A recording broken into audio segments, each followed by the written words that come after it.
Hey Wanzi, I've been watching your videos for a while, and I finally have a story to share with you. This one isn't mine, but it happened to a classmate of mine back when I was in year 9. I'll do my best to retell it the way it was told to me. For privacy reasons, let's call him Andrew. It all started at the end of a normal school day. Most of the students at our school would take public transport home. Buses, trams, trains, you name it.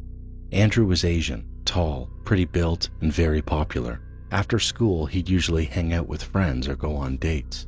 But on this day, he decided to head home with his younger brother, who was in year 7. We'll call his brother Ben. When they got on the bus, Andrew sat near the back, and Ben went all the way to the last row to sit with his friends. Everything seemed normal until the bus made another stop. That's when he got on, a large boy, maybe 16 or 17, towering over everyone, stepped onto the bus. He had a long scar running down the side of his face, and he wasn't wearing a school uniform, which meant he didn't go to our school. As he stepped on, he was muttering to himself, pacing the aisle slowly like he couldn't decide where to sit. Andrew didn't think much of it. He just kept looking down at his phone. The boy walked down the aisle of the bus and sat next to Andrew, and without warning, swung a fist right at Andrew's head. The punch connected. Andrew was caught off guard, but snapped out of it, furious and ready to fight back. But before he could do anything, the boy just turned around and stormed toward the back of the bus, where Ben and his friends were sitting. I should probably mention, Ben was short, quiet, and definitely not someone who could defend himself in a fight. The boy tried to hit Ben, but just before he could land a punch, an elderly woman sitting near the front of the bus shouted at him, demanding he stop. He turned, furious, and punched the woman in the face. At this point, the bus was in total chaos. Andrew was frozen, trying to make sense of what was happening. This guy had to be mentally unstable. That was the only explanation. But it wasn't over. The boy made his way toward the bus driver, fists clenched, and tried to hit him while he was driving. That nearly caused a full-on crash. Thankfully, at the next stop, 2 security guards, who had been contacted by the driver during all the commotion, were already waiting. They stepped onto the bus and blocked the aisle, trying to calm the boy down. It turned out to be a big mistake. The moment he saw them, the boy snapped again, swinging wildly at both guards. A full-on brawl broke out right there in the aisle. The guards managed to wrestle him to the floor and held him down while the rest of the passengers, including Andrew, Ben, and the driver, evacuated the bus. A few minutes later, the police arrived. You'd think he'd calm down at this point, seeing armed officers, but no, he didn't care. As soon as one of the guards loosened their grip, the boy lunged at one of the cops, and that's when it ended. Another officer immediately pulled out a taser and fired. The boy collapsed, convulsing on the pavement before being restrained and cuffed. He was arrested on the spot. Thankfully, no one was seriously hurt. Not Andrew, not Ben, and not even the elderly woman. But to this day, we all wonder what would have happened if the guards or the police hadn't shown up in time. Or worse, if that bus, full of people, had crashed.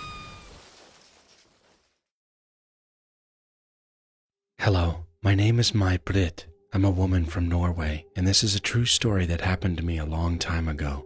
I was 18 at the time, and I had just moved in with my partner, Alex. We loved going out exploring, to the mall, cafes, anywhere at all during the day.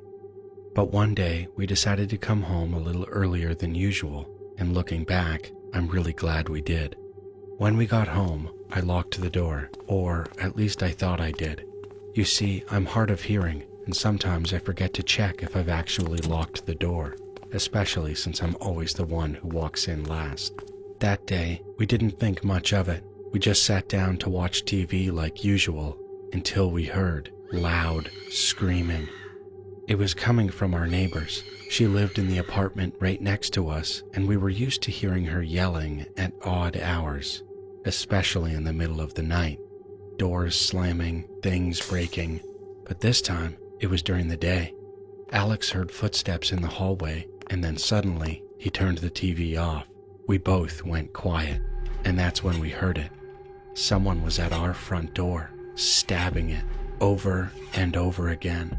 We froze. Alex looked at me and whispered, "Oh no, I might have forgotten to lock it." My heart dropped. I crept slowly to the door and checked. It was locked, thank God. Then came the screaming. "Let me in! Open the door!" She was screaming, swearing, stabbing the door again and again. We could hear the metal scraping as she carved X's into the wood. She even went to another neighbor's door. She sounded furious through the locked door, and she was determined to get inside. She started kicking the door, slamming her body against it, and shouting, "Open the door!" I told Alex frantically. "Call the police, now!" He did, and he told the operator. "Our neighbor is trying to break in. She's stabbing the door. Please send help." The operator asked if we could see anything. Do you have a peephole or window to look through? We said no, but we told her. "It has to be a knife or some sharp weapon. She's hitting the door hard." I started crying while Alex stayed on the line. We waited and waited. And then we heard the police sirens in the distance, getting closer and closer. They caught her right outside our door, still holding the knife. She didn't even run. They took her into custody immediately. Later, we found out she was evicted and placed into rehabilitation, and we never saw her again.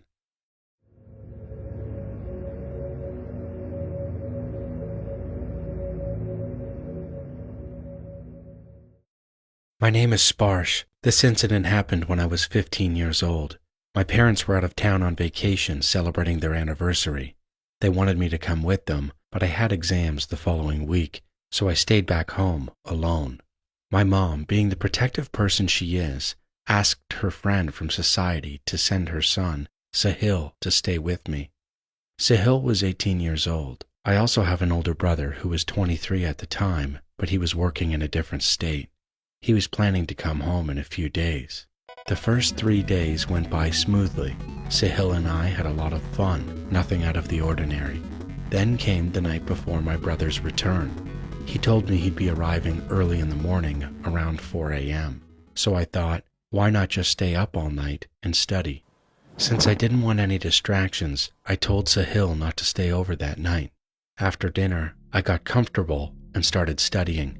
It was 10 p.m. Everything was fine. I kept my head in the books for another few hours until around 2:20 or 2:25 a.m. I suddenly heard a loud crash coming from the second floor. It sounded like something very heavy had fallen. At first, I tried to brush it off as my imagination, but then I heard footsteps. My heart dropped. I froze for a moment, trying to process what I'd just heard. Now, the second floor of my house isn't connected to the first floor. There's no interior staircase. That meant whoever or whatever was up there didn't come from inside. It must have entered through the terrace or balcony. Panicked, I turned the TV on full volume and started talking loudly to myself, trying to make it seem like I wasn't alone. I kept that act going for a whole hour. Then I grabbed a bat, double-locked the main door, and pushed a sofa in front of it. I sat there, bat in hand, terrified. I don't even remember falling asleep. Next thing I knew, the doorbell rang. I jolted awake. It was morning, and that had to be my brother. Still nervous, I opened the door just a crack to check, and thankfully, it was him.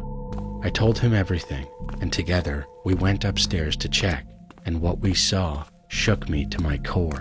The entire second floor was a mess. Clothes and belongings were scattered everywhere. But the worst part, there was a knife on the floor. A knife that didn't belong to us. It looked like the intruder had tripped over something, dropped the knife, and made a run for it. We called the police.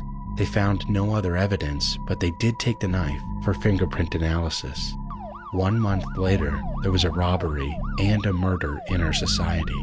The police believe it was the same person, and he was still out there. Since then, everyone, including us, installed CCTV cameras in our homes. Our society now has 2 security guards on duty full-time. But even with all that, I still get chills thinking about that night. Because if I had gone to sleep early like I usually do, I don't know if I'd be here to tell this story.